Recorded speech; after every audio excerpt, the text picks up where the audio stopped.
அனைவருக்கும் வணக்கம். அகத்தவம் ஆண்டின் ஒவ்வொரு நாளும் ஆகஸ்ட் 19ஆம் தேதி பார்க்க உள்ளோம். ஜேம்ஸ் ஆலன் தொகுத்து வகுத்த அந்த புக் ஆஃப் மெடிடேஷன் என்ற ஆங்கில நூலிலிருந்து தமிழாக்கமாக தொடர்ந்து அகத்தவம் ஆண்டின் ஒவ்வொரு நாளும் என பயின்று வருகிறோம். ஜூலை 1 2024 ஆகஸ்ட் 19 என்று காண உள்ளோம். இந்த புக் ஆஃப் மெடிடேஷன் எழுதிய ஜேம்ஸ் ஆலன் நமது அறிஞர்களாகிய உதயமூர்த்தி, வ.உ.சி போன்ற தொடர்ந்து பதித்த படித்த நூலாகும். ஜேம்ஸ் ஆலன் திருக்குறள் போன்ற நூல்களை கற்று அறிந்து அவர் நாள்தோறும் பயன்படுத்தக்கூடிய அளவில் அகத்தவம் ஆண்டின் ஒவ்வொரு நாளும் என ஆகஸ்ட் 19ஆம் தேதி பார்க்க உள்ளோம்.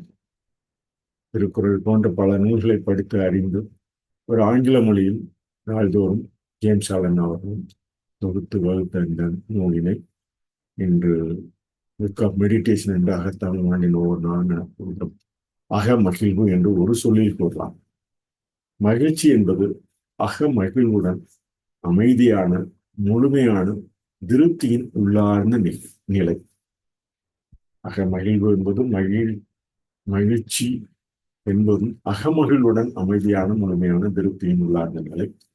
மன நிறைவு ஆசையின் விளைவாக ஏற்படும் திருப்திகள் சுருக்கமானதும் மற்றும் மாயையானதும் ஆகும். மேலும் அது எப்போதும் திருப்திக்கான தேவையை அதிகமாக்கும் என பகிர்ந்துள்ளார். ஒரு சொல்லில் ஒரு கடைசி வரியில் இன்று ஆகஸ்ட் 19 சொர்க்கமும் நரகமும் உள்ளார்ந்த நிலைகள் என்று பகிர்ந்துள்ளார்.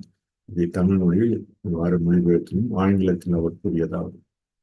On August 18, in acrostic speech, we can say in single word, joy. Joke on yourself. Happiness is that inward state of perfect satisfaction, which is joy and peace. The satisfaction which results from gratification desire is brief and illusionary and is always followed by an increased demand of gratification.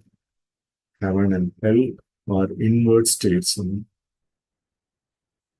single word, we can say joy.